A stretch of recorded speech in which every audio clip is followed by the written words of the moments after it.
इमाम शरीयत व तरीक़त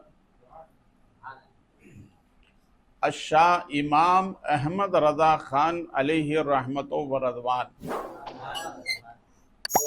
बारगाह गौसियत में यूँ अर्ज़ करते हैं, वह क्या मर्तबा ए गौस है बाला तेरा, ऊंचे ऊंचों के सरों से कदम आला तेरा। और इसी से लगी हुई बात पीर नसीरुद्दीन नसीर कहते हैं, अल्लाह रे क्या मर्तबे गौसे जली है, गर्दन को झुकाए हुए हर एक वली है।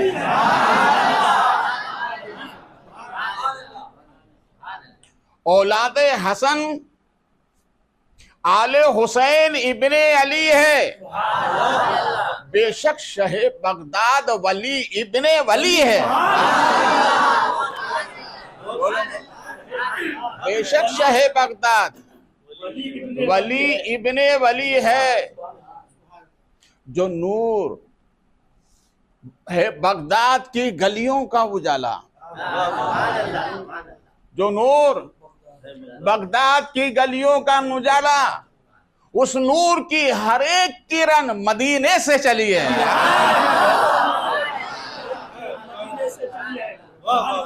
मदीने से बोलो, मदीने से चली है। और इसी से लगी हुई बात किसी आशिक ने कही है, दुनिया तक ही महदूद नहीं दामन उनके ठंडक के।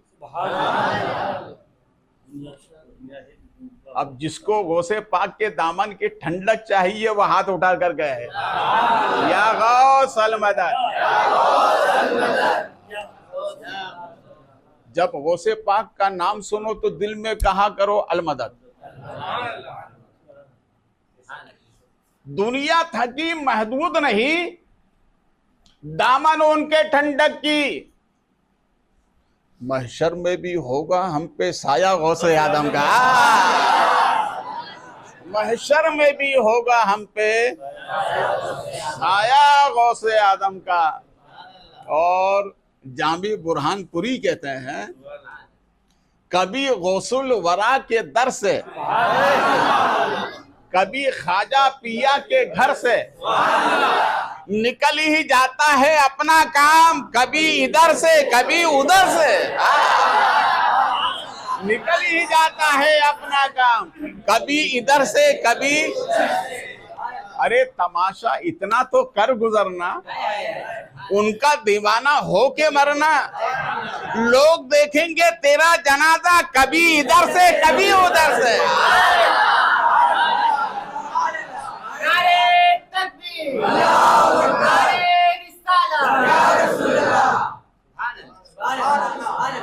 कभी इधर से कभी उधर से।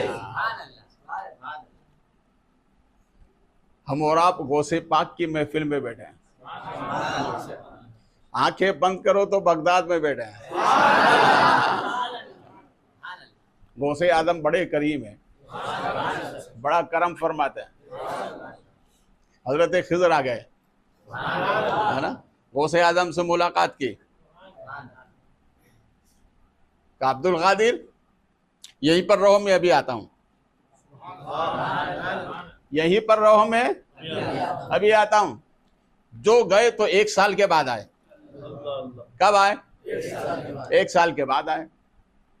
और आकर कहा अब्दुल कादिर अभी तक बैठे हुए हो? तो कहा आपने ही तो कहा था। तो अच्छा ठीक है, फिर यहीं रहो, अभी आता हूं। जो गए तो फिर 1 साल के बाद आए। आने के बाद मैं कहा अब्दुल कादिर अभी तक यहीं पर हो? कहा आपने तो कहा था। कहा अच्छा ठीक है, फिर यहीं पर बैठे रहो। जो गए तो फिर 1 साल के बाद आए। 1 साल के बाद आए। आए तो हुजूर लेके आए, जो फुरूर थे वो सब लेकर आए। और आने के बाद कहा अब्दुल कादिर जिस मकसद के लिए रब ने तुम्हें पैदा किया है उसका तुमने हक अदा कर दिया है। अब सुनो, गौसे आदम सरकार के खलीफा हजरत इब्ने बतूता फरमाते हैं कि मेरे गौसे आदम सरकार से कहा, हुजूर इस 3 साल के अय्याम में आप खाते क्या थे? वो तो रास्ता बता के चले गए, आप खाते क्या थे? तो गौसे आदम फरमाते हैं, कसम वादहू ला शरीक की, दिल में जो इरादा करता वो जमीन से बाहर आ जाता था। अरे बोलो मोहब्बत, दिल से जो इरादा करता वो जमीन से बाहर आ जाता। गौसे आदम फरमाते हैं, मेरे गुलामों तुम कमजोर हो, तुम कमजोर हो सकते हो मगर तुम्हारा पीर कमजोर नहीं है। अरे बोलो यार, तुम्हारा पीर, बोलो मोहब्बत से, तुम्हारा पीर कमजोर नहीं है। बता दूं कैसे कमजोर नहीं है? बोलो मोहब्बत से। आपके खलीफा हजरत शेख मुसली अलैहि रहमत और रदवान, तो वो इरशाद फरमाते हैं, एक मर्तबा गौसे आदम बगदाद से गायब हो गए। कभी कभी वजद आता है तो ऐसा होता है, हमें जब टेंशन होता तो गायब होते हैं कि नहीं?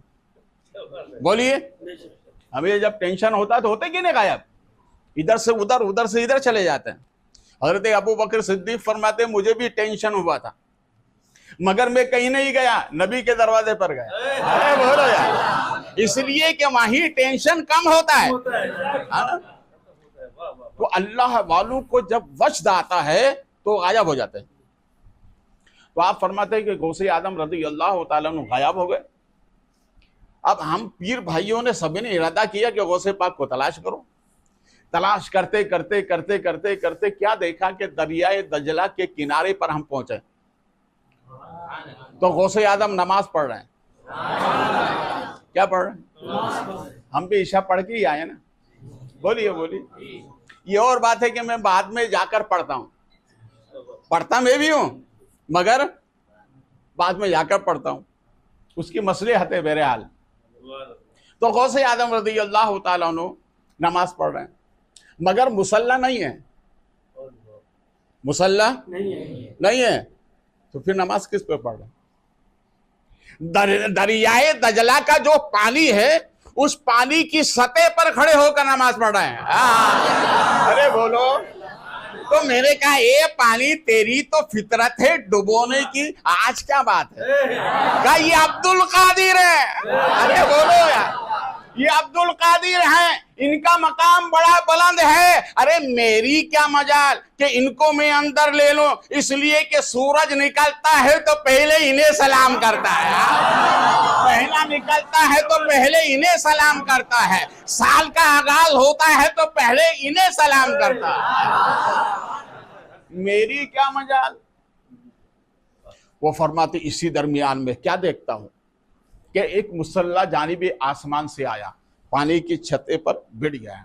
गौसे आदम उस पर खड़े हो गए और 3 जनामाज आई, पीछे बिछा दी गई। उसमें हम लोग भी थे, हम भी खड़े हो गए। हम भी खड़े हो गए। मैंने कहा, आपको पानी ने नहीं डुबोया? कहा, जब पीर सलामत है तो मुरीद भी सलामत है। अरे बोलो यार, बोलो बोलो। जब पीर सलामत तो मुरीद भी सलामत। हम 3 सफों में, मगर वो फरमाते, अल्लाह जाने ऐसे खूबसूरत खूबसूरत लोग आके सफों में खड़े हुए कि हम तो उनके कदमों को ही देखते रहे। कितने नूरानी है ये, कितने नूरानी है ये। गौसे आदम रज़ी अल्लाह ताला उन्होंने नमाज को मुकम्मल फरमाया। क्या फरमाया? नमाज को मुकम्मल फरमाया। मुकम्मल फरमाने के बाद हमने जानिबे आसमान देखा तो 2 पर्दे आए, एक नीचे है एक ऊपर है। 2 पर्दे हैं। एक पर्दे में कुरानी आयत लिखी हुई, अला इन्ना औलिया अल्लाह ला खौफुन अलैहिम वला हुम यहज़नून, और दूसरे ऊपर वाले पर्दे पर लिखा हुआ था, या कुतुबुल मशाइख। अरे बोलो यार मोहब्बत से, क्या है? कुतुबुल मशाइख। रसूल पाक सल्लल्लाहु अलैहि वसल्लम गौसे आदम सरकार के पास आए और आने के बाद अपना जुब्बा उतार कर गौसे आदम को दिया।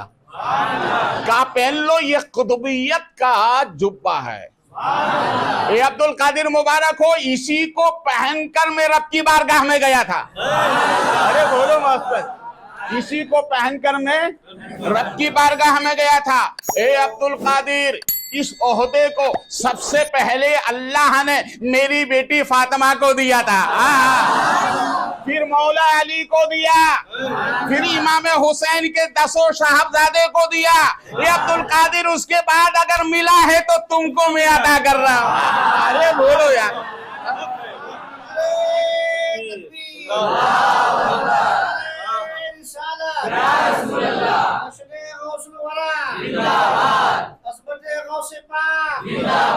तो उस झंडे पर लिखा हुआ था कुतुबुल मशाइख। क्या लिखा हुआ था? कुतुबुल मशाइख।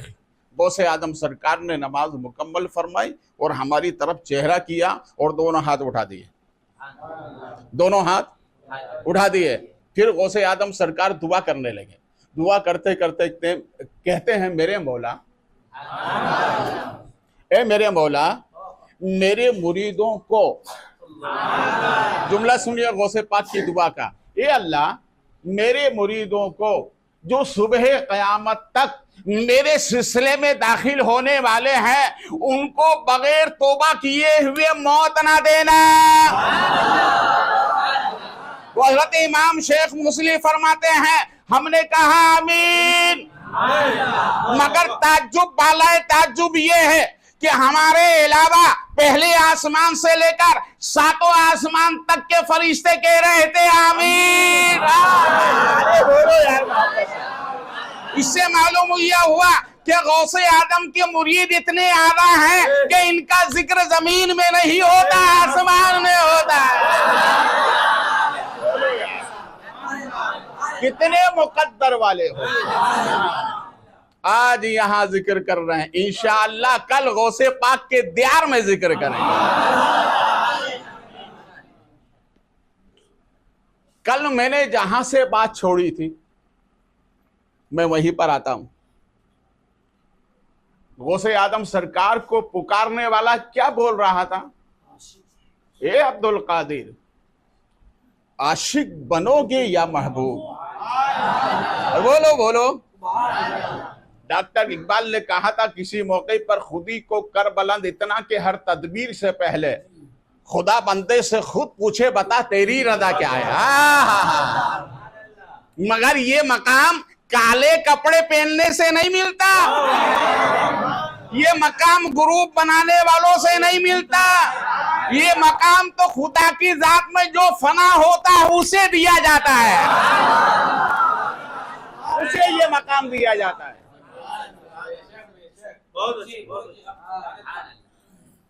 आशिक बनोगे या बोलिए। तो वालिदा ने क्या फरमाया कि बेटा इसका जवाब मैं नहीं दूंगी, सामने एक गांव में अल्लाह वाले रहते हैं, मां चले जाओ, सवाल का जवाब मिलेगा, सवाल का जवाब मिलेगा। एक होता है मौलाना, क्या होता है मौलाना, और एक होता है मुल्ला, क्या होता है मुल्ला, और एक होता है मुश्किल कुशा।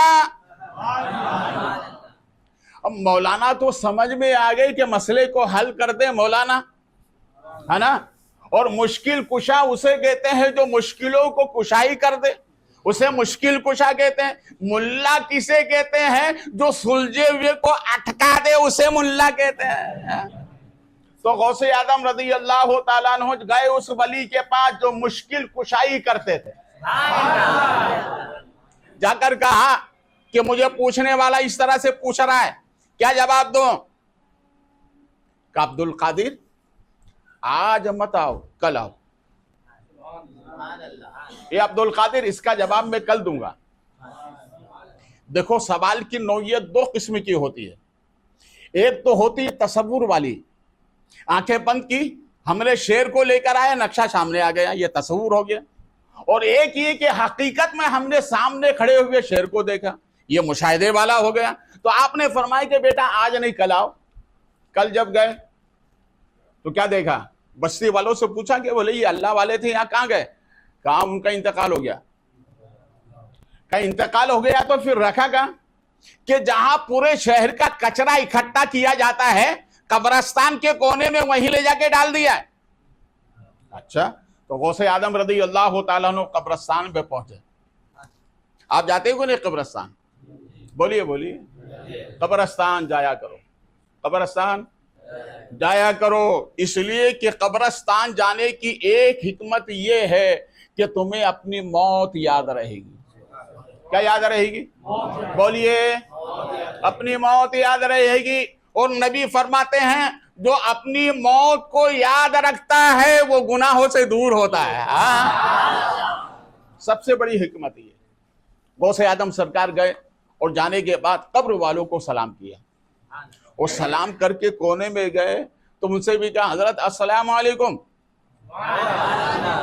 तो गौसे आदम फरमाते हैं कि उन्होंने वहीं से लेटे लेटे जवाब दिया और कहा अब्दुल कादिर आ गए?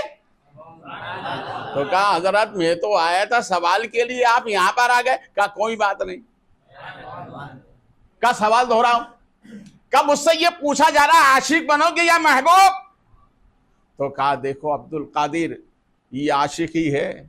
अरे बोलो यार, ये अब्दुल कादिर ये आशिक ही है। उससे दिल लगाया, पूरी जिंदगी अल्लाह अल्लाह किया, कचरे में लाके डाल दिया। ये मकाम आशिकी है। अल्लाह गनी। तारीख में एक नाम आता है जिन्हें अल्लाह का दोस्त कहते हैं। हमारे नबी के जद्दे करीम हजरत इब्राहिम खलीलुल्लाह, आपके पास कई हजार बकरियां थी, जंगल में लेके गए तो हजरत जिब्रील अमी आ गए और आने के बाद बुलंद आवाज से कहा अल्लाह। तो हजरत इब्राहिम अलैहिस्सलाम ने जब ये आवाज सुनी महवे हो गए। हजरत जिब्रील करीब हुए तो आपने फरमाया कि ए मेरे दोस्त का नाम लेने वाले जरा दोबारा ले लेना, दोबारा सुना दे। तो हजरत जिब्रील ने कहा दोबारा वैसे नहीं सुनाऊंगा। कहा फिर? कहा माल चाहिए, माल चाहिए। कहा अच्छा ठीक है, ये जितनी बकरियां हैं आधी ले लो तुम, मगर मेरे रब का नाम सुना दो। फिर उसने कहा अल्लाह। तो हजरत इब्राहिम खलीलुल्लाह झूम गए रब का नाम सुनकर। थोड़ी देर फिर उसके बाद में कहा ए मेरे रब के नाम को सुनाने वाले अब दोबारा ले दे। कहा नहीं वैसे नहीं लूंगा। कहा जितनी बकरियां सब तेरी। अरे बोलो यार, जितनी है सब तेरी, एक मर्तबा नाम सुना दे। फिर हजरत जिब्रील ने कहा अल्लाह।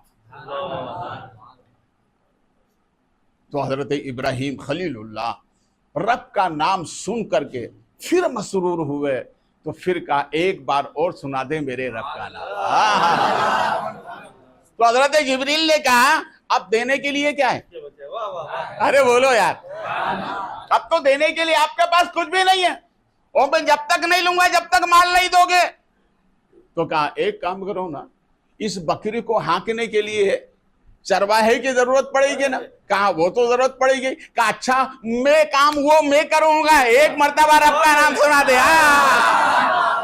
ये है मकाम आशिकी। क्या है?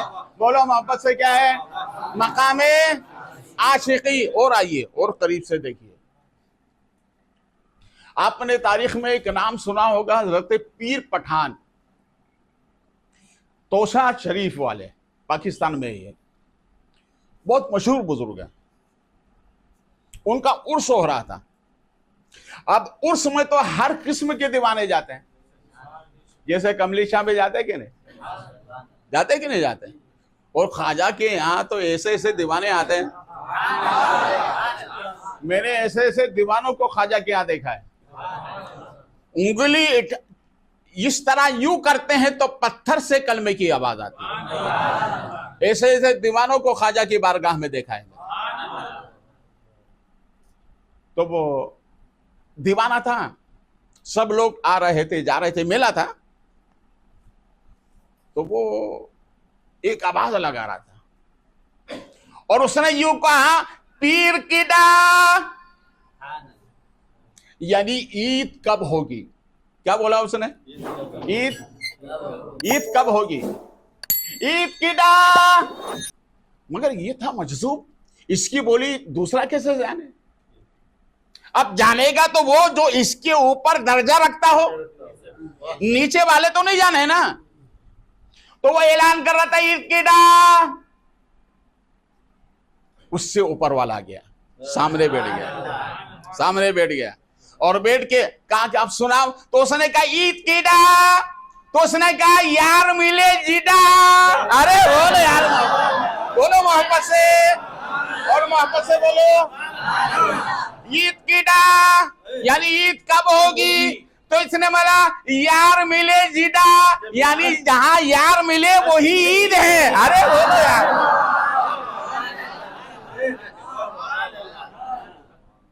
अब इस मजदूब ने वो राज बता के चला गया, तो फिर वो कहने लगा, पहले कहता था ईद किदा, यानी ईद कब होगी।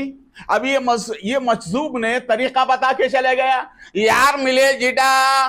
तो अब ये ऐलान कर रहा था यार मिले जिदा, यार मिले जिदा, यानी यार कहां मिलता है। ऐलान कर रहा था यार किधर मिलता है।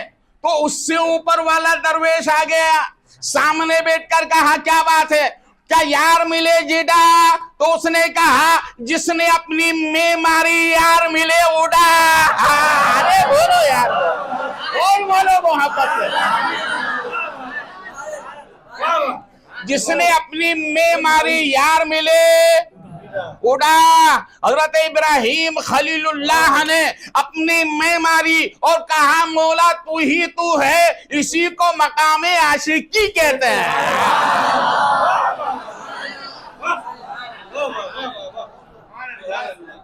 एक अल्लाह वाले बाग में गए, बाग में आप लोग भी जाते हैं ना फूल सूंघने के लिए। मैं जब इंग्लैंड गया था तो एक साहब मेरे पास आए और आने के बाद उन्होंने कहा यहाँ पर है ना फूलों की क्यारी बहुत मशहूर है, वहां से तकरीबन 50 किलोमीटर दूर शहर से, और हर किस्म का फूल है, बड़ी महक है उसमें। मुझे लेके गए, अल्हम्दुलिल्लाह देखा वाकई में महक है। दुनिया का हर किस्म का फूल उस क्यारी के अंदर मौजूद है। तो वो अल्लाह वाले बाग में गए तो फूल झूम रहे थे, शाखों पे फूल, क्या फूल झूम रहे थे। तो उस अल्लाह वालों ने फूलों के गुंचों से कहा क्या बात है, क्यों झूम रहे हो। तो उन फूलों से आवाज आती है यार किधर मिलता है। अरे बोलो यार, यार किधर मिलता है। तो आरिफ ने कहा अगर यार से मिलना है तो पहले गर्दन कटाना होगी, तब यार मिलता है, ऐसे ही यार नहीं मिलता, गर्दन कटाने से यार मिलता है। क्या कटाने के लिए तैयार हैं। माली ने सब फूलों को तोड़ लिया, तोड़ने के बाद फिर आवाज आती है अब यार किधर मिलेगा। तो उस माली ने कहा वैसे ही नहीं मिलेगा, अभी तो गर्दन कटी है, अभी तो तुम्हारे सीने पे सुई भी चुभेगी, डोरा भी जाएगा, उसके बाद में यार मिलेगा। अरे बोलो मोहब्बत, और मोहब्बत से बोलो, ये है मकामे आशिकी। देखिए तारीख में एक नाम आता है हजरत ख्वाजा अब्दुल हकीम सियालकोटी, बहुत मशहूर बुजुर्ग है। ये क्या करते थे, दिन में कपड़े की रंगाई करते थे। क्या करते थे, कपड़े की रंगाई करते थे, और रात में मुसल्ला बिछाकर अपने आप को रंगते थे, अपने आप को रंगते थे। ये रंग है, अल्लाह फरमाता सिबगत अल्लाह, ए दुनिया वालों एक मेरा भी रंग है, तुम रंग की तलाश में फिर रहे हो, मेरा भी रंग है, और मेरा रंग जिस पे चढ़ जाता है फिर उतरता नहीं है। ये अल्लाह का रंग सब रंगों में सबसे आला है। देखो एक होता है रंग, क्या होता है रंग, और एक होता है रंग रेज, है ना, समझ गए ना। जिस बिरादरी के जो लोग हो वो बुरा ना माने, मैं एक मिसाल दे रहा हूं। एक है रंग, एक है रंगरेज और एक है रंग वाला। क्या हुआ? रंग वाला। हजरत दिन में रंगते थे, रंगे से दिन में, और रात में अपने आप को रंगते थे। जब अल्लाह ने ये रंग इन पर डाला तो ये फिर रंग नहीं रहे, रंगरेज नहीं रहे, रंग वाला हो गए। क्या हो गए? रंग वाला। क्या हो गए? रंग वाला। अब देखो अल्लाह का रंग जिस पे चढ़ता है उसका मकाम क्या होता है। एक बुढ़िया हजरत की बारगाह में आई और आने के बाद कहा, हुजूर मेरे बेटे की बारात है। का फिर कहा, बारात में जितने मेहमान होंगे उनके सर पे साफा हमारी तरफ से होगा। अच्छा ठीक है, कितने रंग? कहा 300 बाराती हैं, हर एक बाराती का रंग अलग अलग होना। तो हजरत ने फरमाया ठीक है, सामने रख दो, जब वक्त हो आ जाना है। क्या उधर पहले रखिए, 300 साफे हैं। कहा अच्छा ठीक है, रख दो ना, काम हो जाएगा। वो रख के चली गई। अब जब बारात की तैयारी हुई,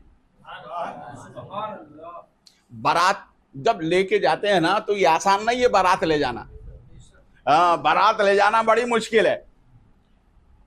इसलिए बुजुर्गों ने कहा है कि मकान कहता है मुझे खोल के देख, और शादी कहती है मुझे मान के देख, पता चल जाएगा।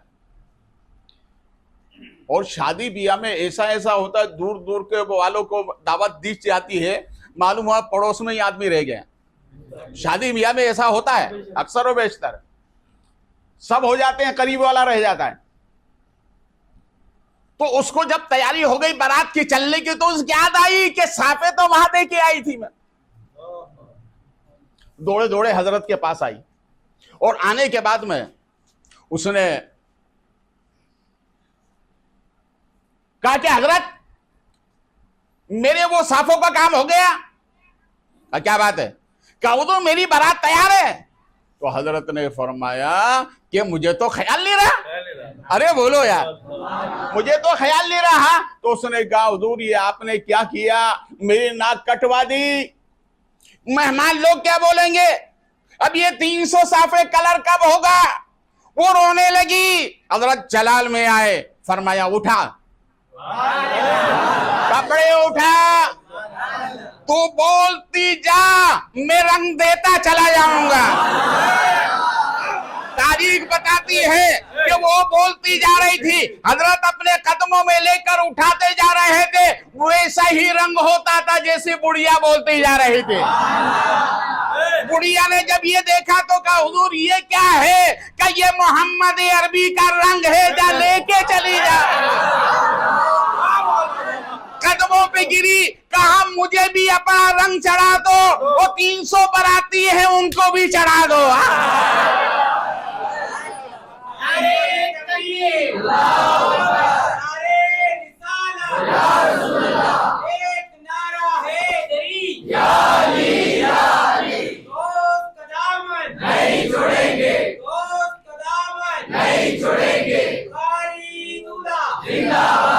उस बुढ़िया ने कहा हुजूर ये क्या है? कहा ये मकामे आशिकी है। जो उससे दिल लगाता है अल्लाह उसको ऐसा ही रंग अता फरमाता है। बोले मोहब्बत से। और आइए, आपने नाम सुना होगा हजरत अमीर खुसरू का। बोलिए, हजरत अमीर खुसरू दिल्ली में, हाँ, बड़े मुबारक हैं अपने पीर के, इसलिए अपने पीर के पायथी में लेटे हुए हैं। हजरत अमीर खुसरू अपने वक्त के बादशाह के सबसे नुमाइंदा थे। आप एक मुहिम पर तशरीफ ले गए, उधर आप गए और इधर एक शख्स ख्वाजा निजामुद्दीन औलिया की बारगाह में आया, और आने के बाद में कहा हुजूर निगाह करम फरमाए। कहा क्या बात है? कहा हुजूर मेरी बेटी की शादी है, इंतजाम कुछ नहीं है। तो आपने फरमाया बैठ जाओ इंतजार करो। मगर कोई बंदा आज तोहफे लेकर नहीं आया। दूसरा दिन हुआ, कहा हुजूर वहां इंतजार कर रहे हैं सब, कहा बैठ जाओ, कोई नहीं आया। तीसरा दिन हो गया, कहा हुजूर सब इंतजार कर रहे, मुझे जाने की इजाजत दो। तो हजरत ने फरमाया कि जा, अब कोई तोहफा तो नहीं आया है, जा निजामुद्दीन के ये जूती ही लेके चला जा, रास्ते में कोई मिले उसे दे देना, तेरा काम हो जाएगा। बोले मोहब्बत से। उधर से हजरत अमीर खुसरू एक मुहिम पास करके आ रहे थे, बादशाह का बहुत सारा नजराना मिला हुआ था। रास्ते में करीब आए तो कहने लगे रुक जाओ कारिंदो, मेरे पीर की खुशबू आ रही है। बोलो वापस, गाय की खुशबू आ रही है। बोले बोले मोहब्बत से। हाँ, अल्लाह वालों में ये शान है, अल्लाह वालों में ये। मेरे नबी ने इरशाद फरमाया मेरे सहाबा तुम में आशिक कौन है? तो सब एक दूसरे को देखने लगे। हजरत अबू बकर सिद्दीक कहते हैं सरकार मैं, फारूक आदम कहते हैं मैं, उस्मानी गनी कहते हैं मैं, मौला अली कहते हैं मैं। कहा तुमने तो देखा और आशिक हो, तुमने तो देखा और आशिक बने हो, जिसने नहीं देखा वो आशिक है। जिसने नहीं देखा वो मेरा आशिक है। ऐसा आशिक है कि उसके सीने की खुशबू मुझे मुअत्तर कर रही है। रसूल करीम सल्लल्लाहु अलैहि वसल्लम यमन की तरफ सांस लेते थे कि इससे मेरी मोहब्बत की खुशबू आ रही है। मोहब्बत की, बोलो मोहब्बत की। हाँ, ऐसी मोहब्बत गौसे पाक से करो कि गौसे पाक भी कहें हिंद से मेरी मोहब्बत की खुशबू आ रही है। अरे बोलो यार। हज़रत अबी से करनी नबी को नहीं देखा, मगर ऐसे आशिक कि जब मालूम हुआ आपको कि सरकार के दंताने मुबारक गज़वे अहद में शहीद हुए। क्या हुए? शहीद हुए। एक तोड़ा, दूसरा तोड़ा, तीसरा तोड़ा, नीचे की पूरी बत्ती तोड़ दी। फिर कहा कि नहीं नबी के ये नहीं, ऊपर वाले टूटे होंगे। ऊपर का तोड़ा, एक तोड़ा, दूसरा तोड़ा, तीसरा तोड़ा, पूरी पत्ती से बाहर निकाल दी। अरे बोलो यार, इसको कहते हैं मकाम आशिकी। अरे बोलो बोलो, इसे क्या कहते हैं? मकाम आशिकी। जब हजरत अबू बकर, जब हजरत उमर और मौला अली जब मुलाकात के लिए गए तो आपने दोनों साहिबान से कहा ये बताओ मेरे नबी के भुए मुबारक में कितने बाल थे? अरे बोलो यार। तो साहबा ने देखा, मगर ये नहीं कि आप कितने बाल हैं, मगर इन्होंने देखा नहीं और बाल मुबारक का पता है। बाल मुबारक का पता है। ये है मकामे, बोलिए मकामे आशिकी है। तो हजरत अमीर खुसरू फरमाते हैं मेरे शेख की खुशबू आ रही। तो ये मुसाफिर जहां ठहरा था वही गए, तलाश करते करते करते लेटा हुआ था तकिया बना के, और हजरत निजामुद्दीन औलिया महबूब इलाही की जूती रखी हुई थी।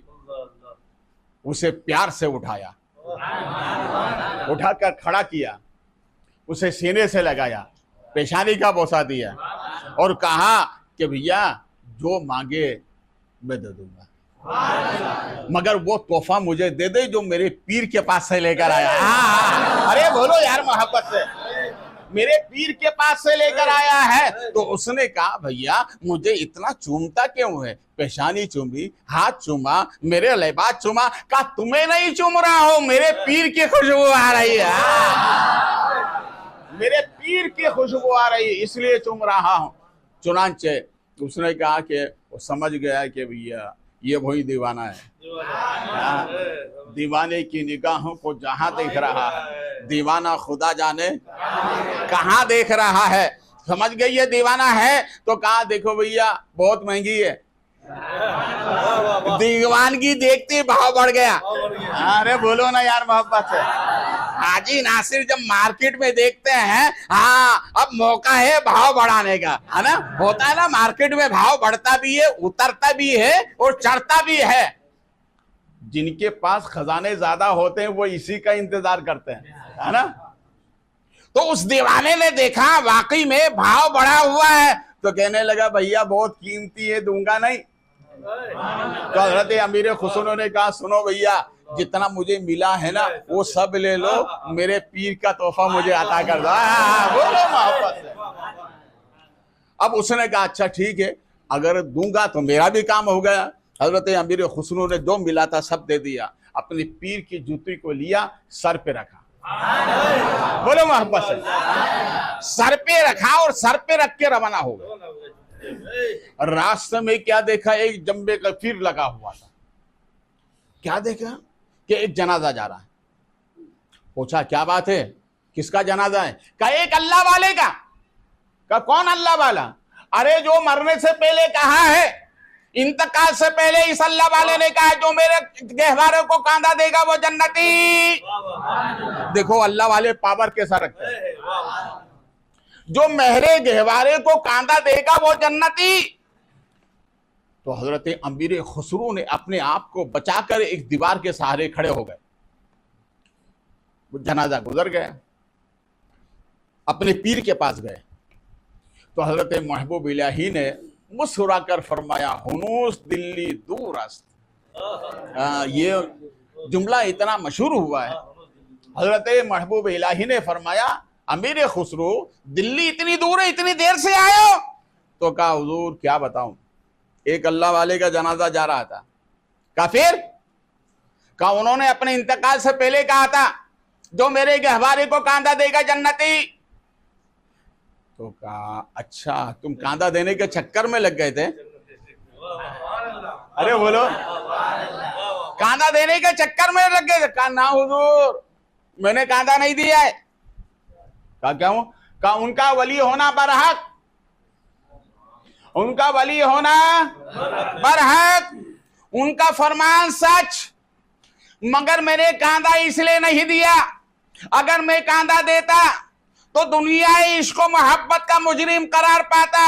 लोग देखकर यूं कहते अमीर खुसरो को पीर पर भरोसा नहीं, इसलिए दूसरों से जन्नत खरीद रहे हैं। हुजूर आपकी बारगाह में किस बात की कमी है? जन्नत भी यही है, रज़ाए मौला भी यही है।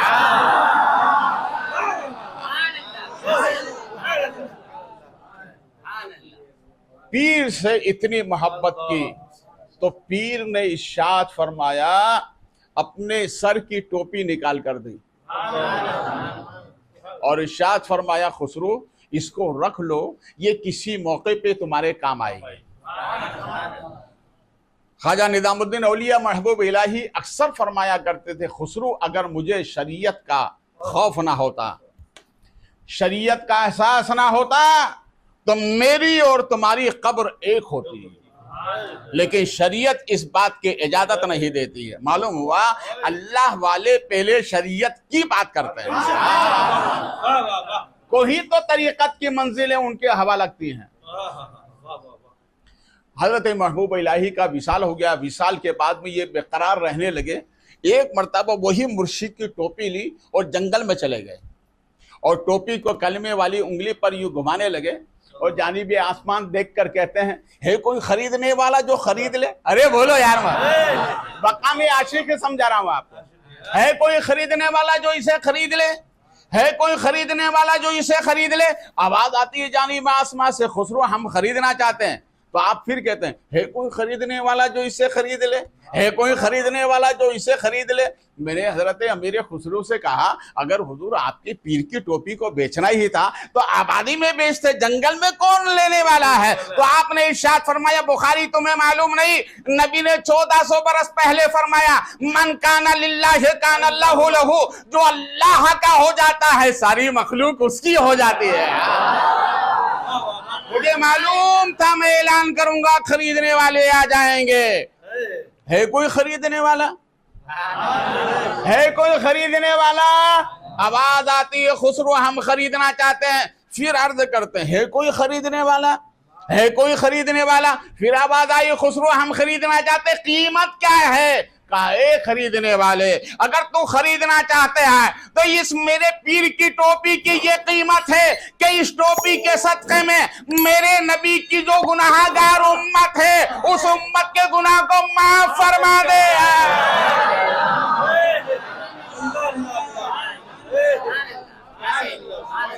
जानिबे आसमान से आवाज आई हमने कबूल किया, टोपी गायब हो गई। अल्लाह, ये है मकाम आशिकी। अरे बोलो यार, इसे कहते हैं मकाम आशिकी।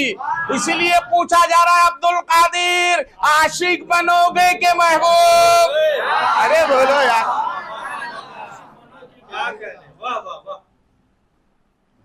अब है दूसरी मंजिल महबूब की। कौन सी मंजिल है? गौसे पाक से दोनों पूछा जा रहा था, आशिक बनो या महबूब। अब मकामे आशिकी तो आपने देख ली, मकामे महबूब देखिए। अरे बोलो मोहब्बत से। ये तो दुनिया में सब अल्लाह के महबूब बंदे हैं, लेकिन जिनको रब की तरफ से महबूबियत का खिताब मिला है, एक तो महबूब इलाही है।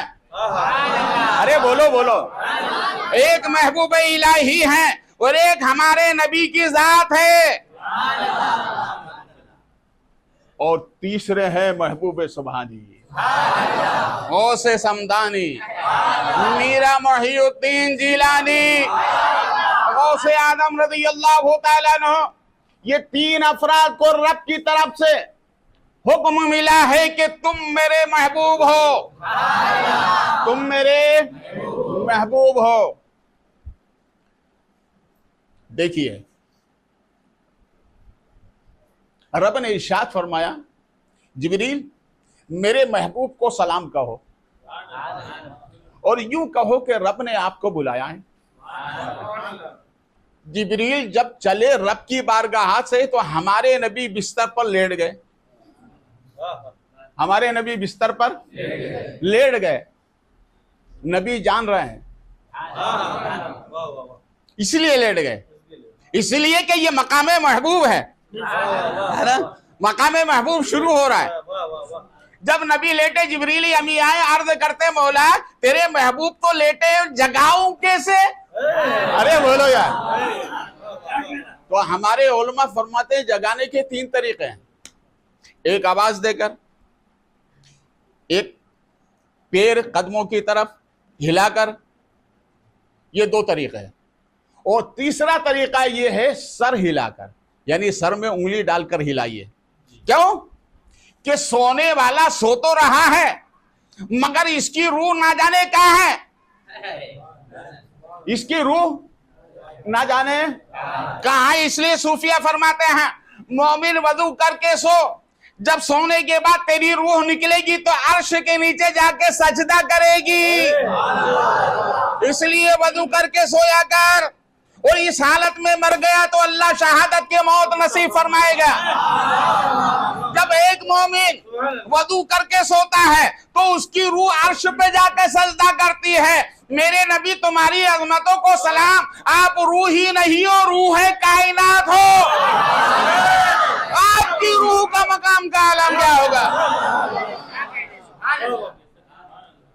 इसलिए रब ने फरमाया जिब्रील एक काम कर, रब आलिमुल गैब है, उसने सुबह कयामत तक के लिए जो मसला पड़ा हुआ था उसे हल कर दिया कि मेरे बंदों में, मेरे महबूब की उम्मत में कुछ ऐसे ना हंजार होंगे जो मेरे महबूब के नाम को चूमने पर शिर्क का फतवा लगाएंगे। तो रब ने इरशाद फरमाया जिब्रील एक काम कर, मैंने तेरे लबों को बनाया काफूर से, महबूब के तलुओं को बनाया नूर से। अब एक काम कर, अपने काफूरी लब महबूब के तलुए पर लगा दे, ठंडक महसूस होगी, महबूब बेदार हो जाएंगे।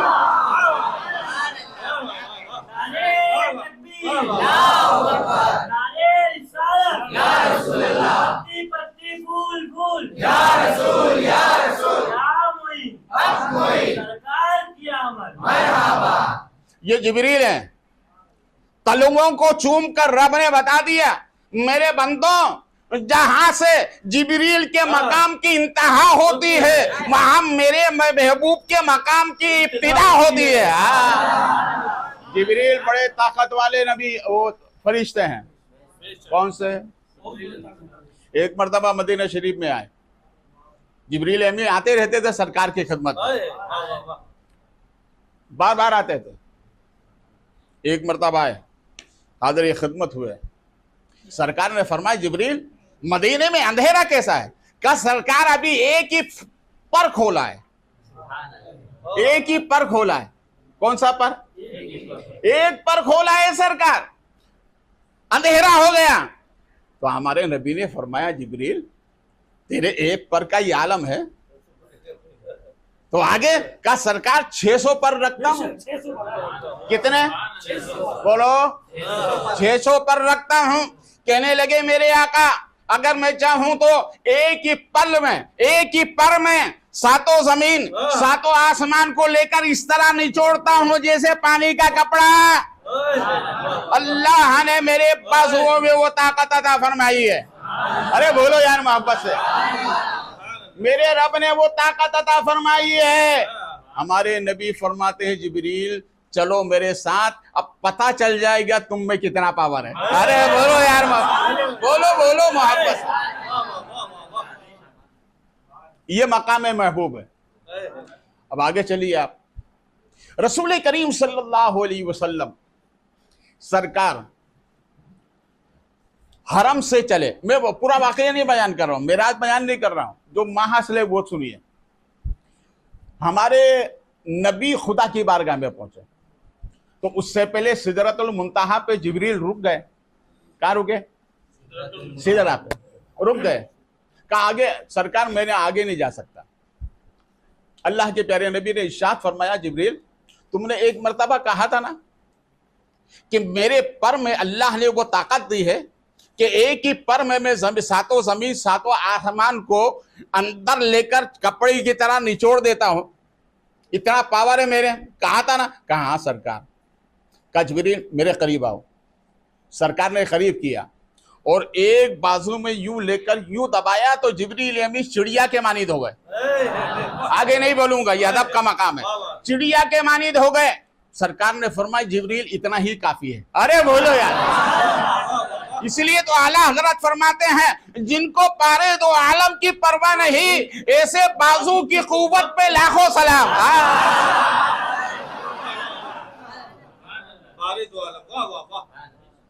हमारे नबी कुर्बे खास में गए, रब्बे करीम ने अपने महबूब से फरमाया महबूब अपने कदमों की तरफ देखो। कहां देखो? कदमों की तरफ देखो। सरकार ने देखा, मुस्कुराहट आई तो रब ने इरशाद फरमाया महबूब देख रहे हो ना, तुम्हारे कदमों के नीचे कायनात है। अरे अरे बोलो यार, मैं बहुत बड़ी बात बोल रहा हूं। तुम्हारे कदमों के नीचे कायनात है। इसलिए उलमा फरमाते हैं कि अगर कायनात की कोई चीज किसी को लेना है तो नबी इसके तलवों से लग जाए, कायनात की हर से उसके करीब हो जाएगी, उसके करीब हो जाएगी। ये है मकामे महबूब, वो है मकामे आशिकी। गौसे आदम फिर गए, फिर आवाज आई अब्दुल कादिर क्या बनोगे, आशिक बनोगे या महबूब? तो गांव में दोनों बनूंगा। अरे बोलो यार, बोलो महबूब। मैं उसका आशिक बन के भी दिखाऊंगा, उसका महबूब बन के भी दिखाऊंगा। तो आवाज आई आशिक बन के दिखा दो, महबूब हम खुद बना लेंगे।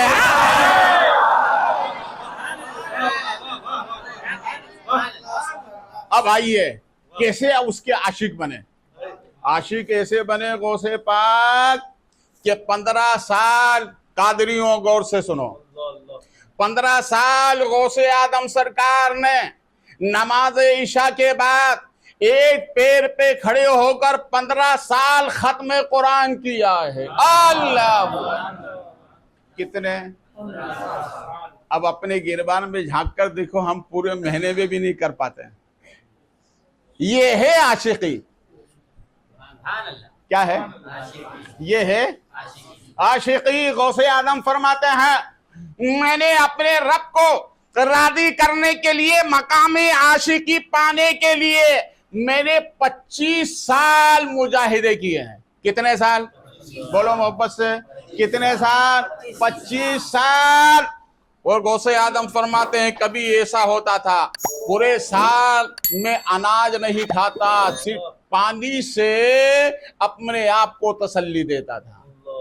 और कभी ऐसा होता था घास के पत्ते खाता था, दरख्त के पत्ते खाता था, सिर्फ इसलिए कि वो कह दे कि तू मेरा आशिक है। बोलो यार, बोलो मोहब्बत से, और मोहब्बत से बोलो। गौसे आदम सरकार फरमाते हैं कि मैंने 12 साल कुछ नहीं खाया, तो एक दस्तरखान ऊपर से उतरा और आवाज आती है, अब्दुल कादिर तुझे मेरे उसका वास्ता जिस वजह से मैंने तुझे पैदा किया है, ये अब्दुल कादिर खा लो। अरे बोलो यार, खा लो। इसलिए तो आला हजरत कहते हैं कसमें दे दे के खिलाता है पिलाता है तुझे, प्यारा अल्लाह तेरा चाहने वाला तेरा। अरे बोलो यार, ये है मकाम आशिकी। बोलो बोलो मोहब्बत से, बोलो मोहब्बत से, ये है मकाम आशिकी। अब आइए, अल्लाह ने मकाम महबूबियत कैसे दे दिया, बोलिए बोलिए। हजरत खिज़र अलैहिस्सलाम से किसी ने पूछा कि हुजूर ये बताइए, आपको किसी ऐसे अल्लाह वाले से पाला पड़ा जो आपकी टक्कर का हो? अरे बोलो ना यार, आज टक्कर में बहुत लोग आते हैं। कोई जो आपके टक्कर में हो, तो गौसे आदम सरकार हजरत खिज़र अलैहिस्सलाम फरमाते हैं हाँ हाँ हाँ, मेरे दुनिया की सैर करते करते आलम लाहूत में पहुंचा। 3 दर्जे पार करने के बाद क्या दिखा, आखिरी सतह थी, एक पहाड़ी का चबूतरा था, वहां एक अल्लाह वाला लेटा हुआ था, कंबल ओढ़े। मैं उसके पास गया और जाने के बाद हिलाया,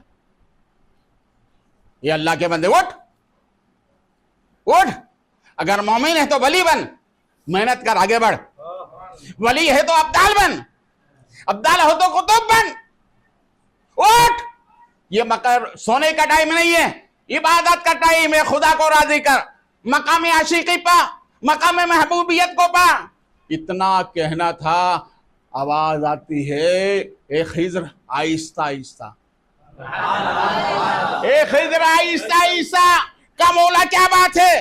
कहा खिज़र सुन, जिससे तू मोहब्बत करता है वो मैं हूं, और ये जो लेटने वाला है मैं इससे मोहब्बत करता हूं, इसको पूरी दुनिया महबूबे सुबहानी कहेगी। बोलो बोलो मोहब्बत से, आशिक बनोगे के? बोलो मोहब्बत से। अल्लाह ताला हमें गौसे पाक के सदक़े में मकाम आशिकी भी दे, मकाम महबूबी अता फरमाए। हाँ, बोलो ना यार मोहब्बत से। देखो गौसे पाक देख रहे हैं, गौसे पाक देख रहे हैं ना, गौसे पाक, हाँ गौसे पाक देख रहे हैं। सरकार गौसे पाक की बारगाह में खादिम आए तो गौसे आदम सरकार ने फरमाया ये 2.5 कदम पे आता है। कितने? कहां से? यमन से। कहां से आता है? यमन से 2.5 कदम पे मेरे पास आता है, और 2.5 कदम पे यमन पहुंच जाता है। कहा हुजूर 2.5 कदम पे कहा? कहा हुजूर ये मकाम आपके इस मुरीद को कैसे मिला?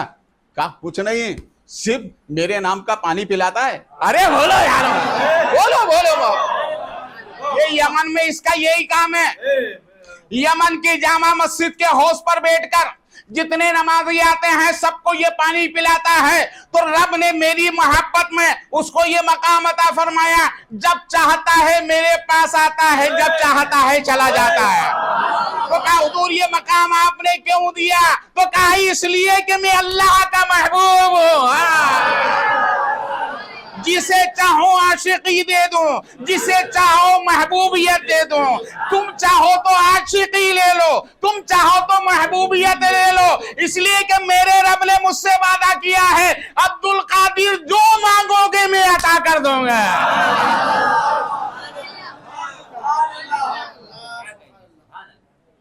इसीलिए तो किसी आशिक ने कहा है यार, उसने क्या कहा, जमी गौसे आदम, जमी गौसे आदम, जमा गौसे आदम, पुकारे है सारा जहां गौसे आदम। अरे बोलो यार, पुकारे है सारा जहां गौसे आदम। जिस किसी ने पुकारा जहां गौसे आदम, जिस किसी ने पुकारा जहां गौसे आदम, मदद को पहुंचे वहां गौसे आदम।